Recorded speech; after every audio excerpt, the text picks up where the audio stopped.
Darren stood in the grand hall, waiting for some form of resistance or pushback from the sisters after he laid out the gravity of the situation. Instead, what he got was silence, an uncomfortable silence that lingered far too long. Valara shifted awkwardly, exchanging a glance with Nezra. Lysandra stared at the ground, her hand tracing the edge of the table, clearly uneasy. Finally, it was Nezra who broke the silence. "We've never led before," she admitted, her voice stiff as if the words themselves were bitter. Darren blinked, his brow furrowing. "Come again?" Nezra huffed, irritated. "We've never led a battle, all right. Not like what you're describing. Our father handled all of that. He gave the orders and we followed. We did what was expected of us. Nothing more."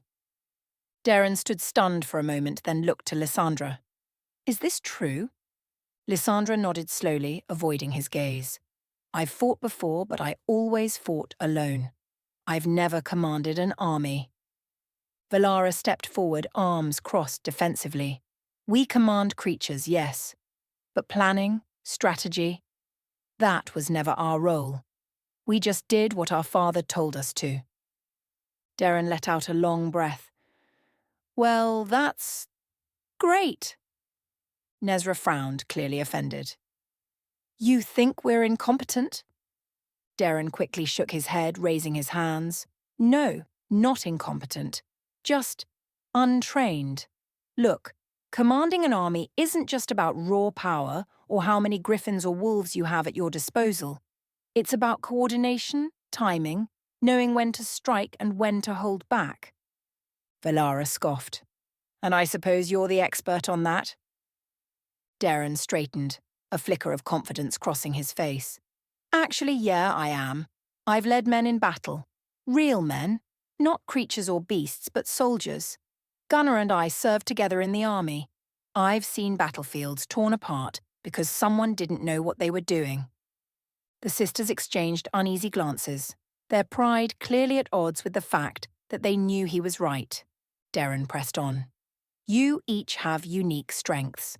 Valara, you command the air with your griffins and hawks. Nezra, you've got the beasts of the land under your control. And Lysandra, your stealth. You hit them where they don't expect it, slip in and out without a trace." Lysandra's lips curved into a small smile at his assessment, while Nezra and Valara seemed to listen more intently now. "Together you can dominate every aspect of the battlefield, air, ground, and shadows. But you need to work together. You need a plan. Otherwise, you'll be picked off one by one." Valara crossed her arms again, but this time there was less defensiveness in her tone. "So, what do you suggest?" Darren smirked, the confidence growing as he realized they were finally listening. "I'll help you put together a strategy. We've got a little time before the battle, so I'll give you a crash course in battlefield leadership. It's about more than just power. It's about knowing how to use it." Darren looked around the grand hall, noting the tensions still lingering between the sisters. He knew that if they were going to stand a chance against the approaching army, they had to be united, and that meant understanding how to fight together. He stood at the head of the table, clapping his hands to get their attention. "All right, ladies," Darren said, his voice cutting through the silence. "Gather around. We're going to run a little something we used to do in the military, a rock drill." Valara raised an eyebrow. "A what?" "A rock drill," Darren repeated, pulling out small objects, rocks, pieces of parchment, whatever he could find, to represent their forces. "We're going to map out the battle before we actually fight it. This way, you know where to put your air forces, your ground forces, and how Lysandra can move in with stealth. It's like a rehearsal, only with less blood." Lysandra leaned forward, intrigued, while Nezra crossed her arms but stayed silent, clearly willing to listen. Darren began arranging the objects on the table. "All right, so here's us. This is our defensive position." He placed a stone in the center of the table, symbolizing the castle and the immediate surrounding areas. "Now, here's the enemy." He positioned more rocks on the opposite side, spacing them out to represent the enemy's forces. The idea is simple, Darren continued. Valara, you'll be in charge of aerial strikes, griffins, hawks, whatever you've got. They're fast and can hit the enemy from above while staying out of range. He placed a few small stones above the enemy rocks, motioning for Valara to follow along. Nezra, Darren said, turning to her, you've got the ground beasts. Wolves, bears, whatever's fast and deadly. They'll be flanking the enemy from both sides, cutting off any retreat and keeping pressure on them. He placed a few more stones to the left and right of the enemy forces. And Lysandra, Darren said, finally addressing her, you're going to do what you do best. You're stealth, right? Hit them where they least expect it. Find their weak points, their commanders, and take them out quietly before they know what's happening. He placed a small pebble near the back of the enemy's forces, symbolizing a stealth assault. Lysandra nodded, her eyes narrowing as she began to visualize her part in the plan. Once we've thinned their ranks with aerial strikes and flanked them on the ground, Lysandra will clean up what's left. Then we close in, finish the job, and make sure none of them escape. Valara looked skeptical. And what makes you think this'll work? Darren grinned. Because it's not just about power, it's about coordination. If we can hit them from multiple angles, keep them confused, they won't know what hit them. They'll be too busy reacting to you hitting them from the sky, the ground, and the shadows. Nezra stepped forward, studying the layout on the table. You think we can actually pull this off? Darren's eyes sparkled with confidence. If you trust me and if you work together, you'll crush them. The sisters exchanged glances, uncertainty lingering for a moment before Lysandra spoke. I'll follow this plan. We need to try something different if we're going to survive. Valara and Nezra nodded, slowly coming around to the idea. Darren clapped his hands together again, grinning. All right then, let's get to work. The night had fallen, casting a blanket of darkness over the enemy encampment. Gunnar moved with practiced silence, his figure blending seamlessly into the shadows. Alpha, his dire wolf companion, prowled at his side, equally silent, his eyes glowing faintly as he watched for any sign of danger. The enemy force was larger than anticipated, spread out across the valley below, numbering at least 500 soldiers. They had brought a mix of heavy siege equipment, trebuchets and battering rams, and creatures unfamiliar to Gunnar, hulking beasts with thick armoured hides and riders that seemed to control them with a combination of magic and force. Gunnar crouched behind a large boulder at the edge of their camp, taking in the layout. Patrols moved in pairs, but the guards were lax, clearly not expecting anyone to come this deep into their territory. Gunnar signalled to Alpha, and the wolf slinked away, circling around to take out one of the sentries. With a flex of his wrist, the silver dagger hidden in his cybernetic arm extended, shimmering faintly in the moonlight. He crept toward another sentry, dispatching the man in one swift, silent motion. The blade pierced his neck cleanly, and Gunnar caught him before he hit the ground, lowering him without a sound. He moved methodically, eliminating a few more sentries with Alpha's help, creating gaps in their defense that would go unnoticed until it was too late. As he moved, Gunnar carefully studied their gear. Their armor was tough, likely reinforced with magic, and their siege equipment would be difficult to destroy head-on. But Gunnar didn't plan on attacking head-on. His mind worked quickly, analyzing their movements and the terrain. The enemy would likely advance along a narrow pass leading into the valley, a choke point that could be easily defended, but also exploited. If he could delay them long enough, he could give the sisters and Darren the time they needed to prepare. Gunnar began setting up booby traps along their predicted path, simple but effective. Tripwires connected to explosives, caltrops hidden under leaves and debris. He placed enchanted smoke bombs that would disorient and slow the enemy when they triggered them, creating chaos in their ranks. The traps wouldn't stop them, but they'd buy time. As he moved deeper into the camp, he spotted a large tent at the far end, heavily guarded. That's where the commanders will be, he thought. but taking them out now would be too risky. He needed to gather intel, not provoke a full-scale attack tonight. Alpha returned to his side, signaling that the area was clear. Gunnar patted the wolf's head, silently praising him.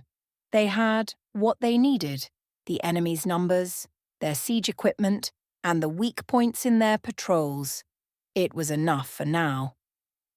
Gunnar retreated back into the darkness, leaving the camp as quietly as he had entered, the traps set, and the path to victory slowly taking shape in his mind. As Gunnar made his way back through the dense undergrowth, something caught his eye. A narrow gorge with high, rocky walls on either side. It was the perfect natural choke point. The enemy would have no choice but to pass through here, and it would funnel their forces into a vulnerable position. He crouched down, scanning the area. The terrain was uneven and full of large boulders, perfect for setting traps and cover for an ambush. His mind worked quickly, calculating the potential for a surprise attack that would delay the advancing army. "I'll make my stand here," Gunnar murmured, glancing at Alpha. The dire wolf seemed to sense his thoughts, staying close as Gunnar marked positions for his traps. He'd place more explosives here, create hidden sniper perches, and set up a kill zone that would maximize damage while minimizing exposure. This would be the perfect place to turn the tide. Back at the castle, Darren walked with the sisters, inspecting the forces they had managed to gather. Valara's griffins circled in the sky, their sharp eyes scanning the horizon. Some were armoured, and their talons gleamed with steel, prepared for aerial combat.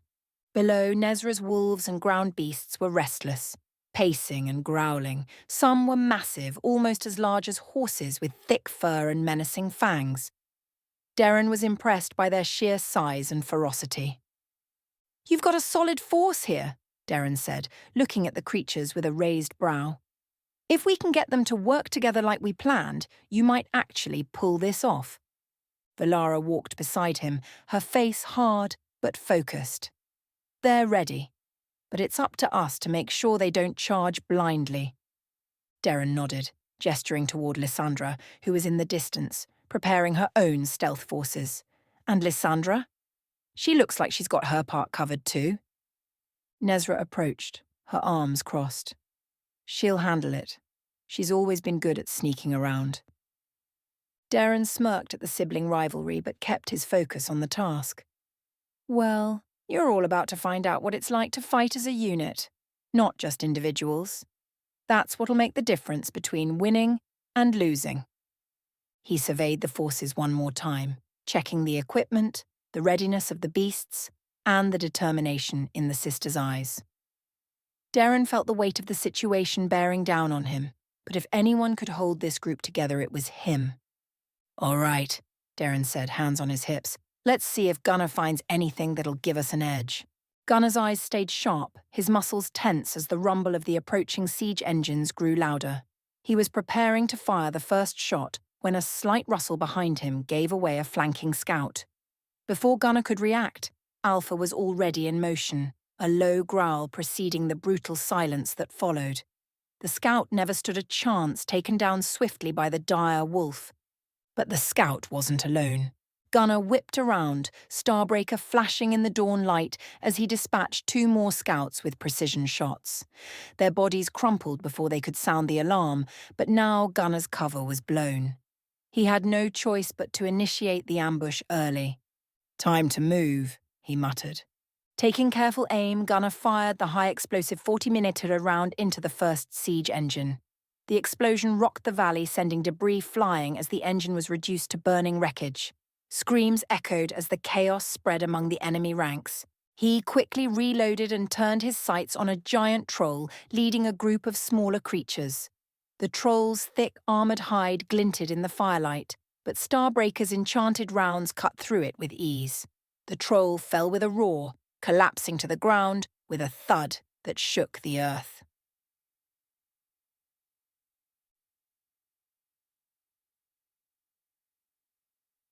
At the castle, the warning. Darren stood atop the ramparts, checking the castle's defences one last time when the sound of distant explosions echoed across the valley. His heart sank. Gunner's ambush had started earlier than planned. He rushed back to the courtyard where the sisters were waiting, his expression tense. "We've got to be ready." Sounds like Gunner's already lit the fuse. Valara and Nezra exchanged nervous glances but nodded. The forces began to gather, sensing the approach of battle. Gunner's pullback, meeting Lysandra. With the ambush in full swing, Gunner knew it was time to break contact before the enemy regrouped. He signaled Alpha, and together they moved swiftly through the shadows, evading patrols as they made their way back to the castle. The traps he had laid slowed the enemy, but they wouldn't hold forever. As Gunner neared the forest edge, a familiar figure emerged from the trees. Lysandra, cloaked in the mist of early morning, appeared with a small band of stealth fighters. "Gunner," she said softly, her eyes scanning the battlefield behind him. "Good timing," he replied, his voice calm despite the adrenaline coursing through him. "We've got to regroup. They're coming." Alpha padded to Lysandra's side, giving a low growl as he nudged her forward. Together the three of them vanished into the cover of the trees, heading back toward the castle, ready to face the storm that was coming. Gunner and Lysandra arrived back at the castle just as dawn fully broke. The air was thick with tension, and every eye was on them as they entered the war room. Darren stood with the sisters, their forces prepped and ready, but the worry was etched clearly on their faces. "We've got a problem," Gunner said, his voice low but firm as he placed Starbreaker on the table. "They're more organized than we thought, and they've got siege equipment. I took out one engine and a giant troll leading a group, but there's more. A lot more." Lysandra stepped forward, adding, "Their numbers are high, and they've got beasts we didn't account for, but Gunner's traps will slow them down." Darren crossed his arms, his brow furrowed. "How much time do we have?" Gunner glanced at Alpha, who was still restless, pacing slightly as if sensing the impending danger. "Not long. They'll hit hard and fast once they clear the traps. We need to be ready to meet them head-on." Nezra stepped forward, her face hard with determination. "Then we fight." Valara, standing beside her sister, nodded. "The forces are ready. The question is, are we?" Gunner took a deep breath, weighing the stakes. "We have no choice. We either hold this ground, or we lose everything."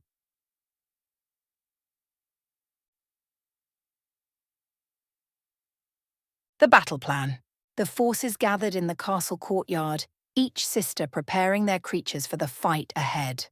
The griffins circled in the air, their sharp eyes watching for any movement on the horizon, while the wolves and bears stood restless, waiting for the signal to charge. Darren stood on the battlements with the sisters, pointing to different sections of the valley below. "Valara, you'll hit them first from the air. We need to cripple their siege weapons as fast as possible." Valara nodded, already commanding her griffins to prepare for flight. "Nezra," Darren continued, "your beasts will flank them once they try to breach the gates. Use the trees for cover and hit them hard when they're most vulnerable." Nezra's eyes flickered with anticipation as she watched her wolves pacing, eager for battle. "Lysandra," Darren said, turning to her, "you'll take your stealth team and hit the commanders. Without leadership, they'll fall into chaos. This has to be precise." Lysandra's gaze was cold and focused as she nodded, already preparing to slip into the shadows. Gunner stepped up, his eyes scanning the horizon. "I'll take the front line with the sisters. Starbreaker's rounds will take out whatever heavy forces they've got left. Alpha and I will hold them off as long as we can." Darren, his sarcasm momentarily absent, looked at Gunner. "Let's hope those traps did their job." Took the first clash. It wasn't long before the enemy appeared, cresting the hill in a black wave of armor, beasts, and siege machines. Gunner's traps had slowed them, but not enough to cripple their advance. Valara's griffins launched into the air first, their wings casting shadows over the battlefield as they swooped down on the enemy's siege equipment. Their talons ripped through the wood and metal, tearing apart the machines, while the riders hurled enchanted spears at the crews below. The enemy responded quickly, firing arrows and magic into the sky, but Valara's forces were swift, darting between the attacks as they wreaked havoc on the siege engines. On the ground, Nezra's wolves and bears charged from the forest, crashing into the enemy's flanks. The ground shook with the impact as the beasts tore into the enemy lines, causing confusion and chaos among their ranks. Gunnar, with Starbreaker in hand, moved through the fray like a force of nature. He fired enchanted rounds into the advancing troops, each shot exploding with lethal precision. A group of heavily armoured warriors charged him, but with a flick of his wrist, the silver dagger hidden in his arm extended, cutting through them effortlessly as he moved forward. Lysandra, meanwhile, was a ghost in the shadows. Her team slipped through the chaos, targeting the commanders hidden among the troops. With silent efficiency, they struck, each kill sending ripples of disorder through the enemy's forces. The enemy pushes back.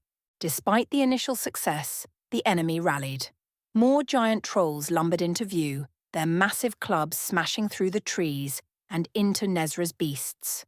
Dark magic crackled in the air as enemy mages unleashed spells that tore through the ranks of the defenders. Darren stood on the ramparts watching the battle unfold. "This is getting out of hand," he muttered. "Where's Keebler when you need her?" Now Gunnar, still in the thick of the fight, saw the shift in momentum. "Darren!" he shouted over the chaos. "We need to hold them at the gate. We can't let them breach the walls." Darren nodded, his mind racing as he turned to the sisters. "Valara, pull your griffins back to the walls. We need air support to keep them from getting too close. Nezra, fall back and reinforce the gate." The sisters moved quickly, their forces adjusting to the new strategy as the enemy pressed forward. The battle was far from over, and the stakes had never been higher. Well, you found your way to the end, haven't you? That must mean you're curious, and we love curiosity around here. Before you vanish into the ether, take a moment to subscribe. It's just a click, and trust me, you'll want to stay in the loop for what comes next. And while you're at it, give the video a like. The energy exchange is good for you. Hit that notification bell too. You wouldn't want to miss out on any of our magical misadventures. Who knows what I might conjure up next? Alright, off you go. But remember, I'll know if you didn't subscribe. See you on the other side.